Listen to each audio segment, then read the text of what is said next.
तो स्टूडेंट कैसे हैं आप लोग। वेव मोशन के पार्ट 3 में आप लोगों का स्वागत है और आज के इस वीडियो के माध्यम से हम बात करेंगे वेव मोशन के इंपॉर्टेंट टॉपिक के प्रिंसिपल ऑफ सुपरपोजिशन के बारे में, अध्यारोपण के सिद्धांत के बारे में।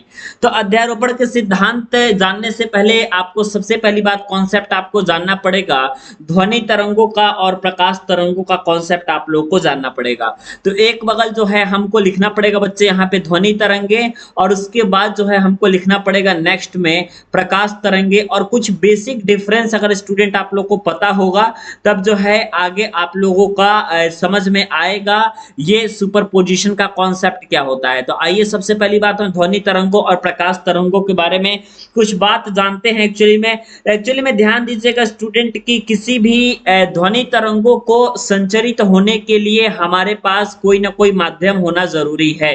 तो जो पहला बेसिक डिफरेंस ये होता है कि ध्वनि तरंगे जो होती है किसी न किसी मीडियम में ट्रेवल करती है, माध्यम आवश्यकता होती है माध्यम की, और वो माध्यम आपका कोई भी हो सकता है, चाहे वो सॉलिड हो सकता है, लिक्विड हो सकता है या फिर गैस हो सकता है। लेकिन यदि हम बात करें आप लोग के प्रकाश के तरंगों के बारे में तो नो नीड, मतलब कि किसी भी प्रकार के माध्यम की जरूरत नहीं होती है। प्रकाश तरंगों को चलने के लिए बिल्कुल किसी भी माध्यम की जरूरत नहीं होती है।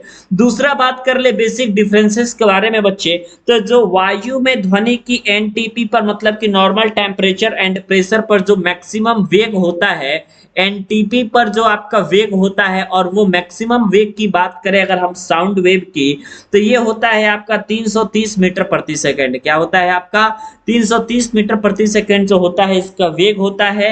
लेकिन यदि हम बात करें प्रकाश तरंगों की तो ये निर्वात अथवा वायु में इसकी चाल आप लोगों के बारे में पता है, 3 × 10⁸ मीटर पर सेकंड होता है। तीसरा जो बेसिक डिफरेंस हम बात करेंगे बच्चे ध्वनि तरंग और प्रकाश तरंगों के बारे में, कि जो ध्वनि तरंगे होती हैं ये माध्यम के कणों के मध्य दबाव का परिणाम होती हैं। एक्चुअली में ये क्रिएट कब होती हैं, जब माध्यम के कण आपके दबाव महसूस करते हैं, ठीक है, मतलब वाइब्रेशन अगर होता है। तो ध्यान दीजिएगा कि माध्यम के कणों के मध्य का दबाव, माध्यम के कणों के मध्य का दबाव का जो आपका परिणाम होता है वो परिणाम आपका होता है ध्वनि तरंगों का। लेकिन प्रकाश तरंगों के बारे में बात करें यदि, तो प्रकाश तरंगे एक्चुअली में बच्चे ईएम वेव होती हैं, एक प्रकार की इलेक्ट्रोमैग्नेटिक वेव होती हैं जिसमें आपके इलेक्ट्रिक फील्ड और मैग्नेटिक फील्ड दोनों होता है, ठीक है। तो ये तो आपका नॉर्मल बच्चे हो गया ध्वनि तरंगों और प्रकाश तरंगों के बारे में, ठीक है। नीचे जो नंबर आपको स्क्रॉल कर रहा है बच्चे 882639 वाला जो नंबर है, उस नंबर पे आप कॉल करके अपने सेकंड सेमेस्टर की कंप्लीट तैयारी के साथ जुड़ सकते हैं, ठीक है। उसके बाद बच्चा आपका आता है अध्यारोपण के सिद्धांत से संबंधित कुछ बातें। प्रिंसिपल ऑफ सुपरपोजिशन किसे कहते हैं, ध्यान दीजिएगा बच्चे कि जब भी हमारी कोई भी ट्रांसवर्स वेव अगर किसी मीडियम में संचरित हो रही है, जैसे कि मानते हैं बच्चे कि ये हमारी क्या है, एक प्रकार की वेव है और इस वेव को हमने नाम दिया आपका ट्रांसवर्स वेव। तो ध्यान दीजिएगा कि अगर कोई भी हमारी ट्रांसवर्स वेव किसी माध्यम में संचरित होती है तो जो माध्यम के कण होते हैं अपनी माध्य स्थिति से दोनों ओर कंपन करने लगते हैं, मतलब कि माध्य स्थिति से ये इधर भी कंपन कर सकता है और माध्य स्थिति से ये इधर नीचे भी कंपन कर सकता है, ठीक है। और कोई भी कण कितना अधिकतम कंपन करता है उसी को हम आयाम कहते हैं, इसके बारे में भी आपको याद रखना है, ठीक है।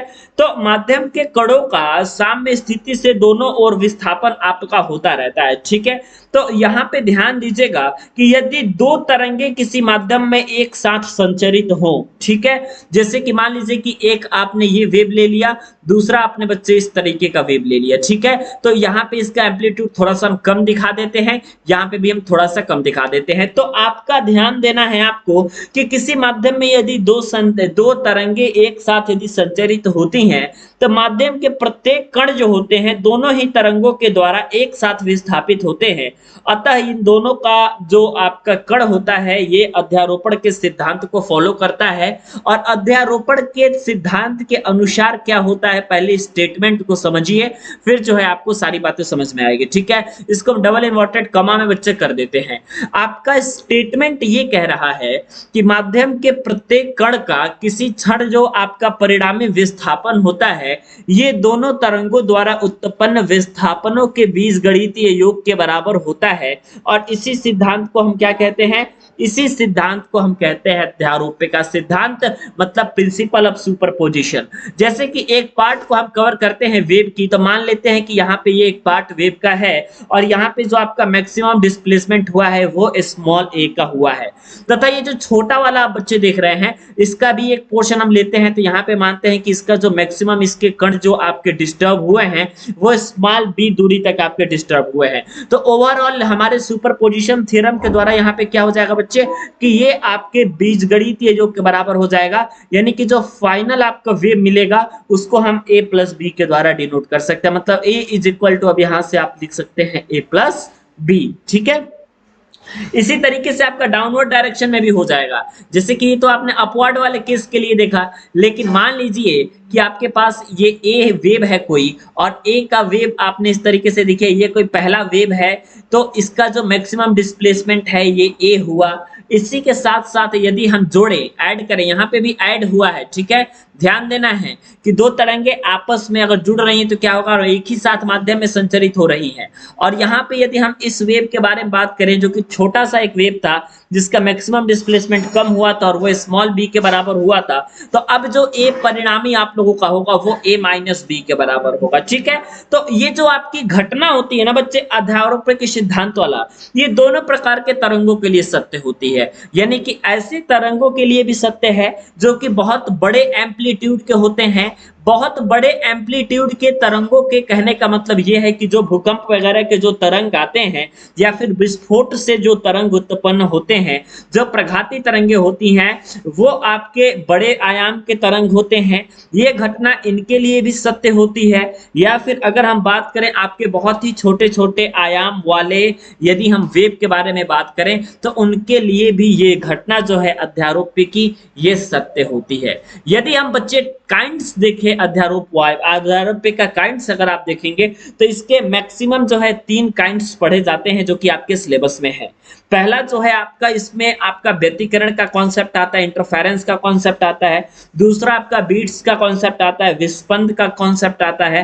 तीसरा जो आपका कॉन्सेप्ट आता है वो स्टेशनरी वेव्स का कॉन्सेप्ट आता है। ठीक है, और तीनों अगर आप पढ़ते, जैसे व्यतिकरण में क्या होता है कि जब समान आवृत्ति की दो तरंगे एक ही दिशा में चल करके अगर आप अध्यारोपित करती है तो उसके अध्यारोपण से हमारा क्या होता है, इंटरफेरेंस नाम की घटना होती है। ठीक है, इसी तरीके से विस्पंद भी होता है और अप्रगामी तरंगे तरंगे जैसे कि मान लीजिए कि सेम फ्रीक्वेंसी एवं सेम आयाम की दो तरंगे यदि विपरीत दिशाओं से आकर के अध्यारोपित होती है, जैसे कि ये स्टेशनरी वेव का अगर आप यहाँ पे कॉन्सेप्ट को देखेंगे तो ये मान लीजिए कि आपका ये पहला वेव है और इसकी फ्रीक्वेंसी आपने देखा और फिर आपने यहाँ पे ये दूसरा वेव देखा, फ्रीक्वेंसी भी सेम है और एम्पलीट्यूड भी सेम है। यहाँ पे अप्रगामी तरंगों में फ्रीक्वेंसी भी सेम है, एम्पलीट्यूड भी सेम है और दोनों की डायरेक्शन क्या है, एक दूसरे के अपोजिट है। एक इस तरीके इस डायरेक्शन से आ रही है, दूसरे उस डायरेक्शन से आ रही है।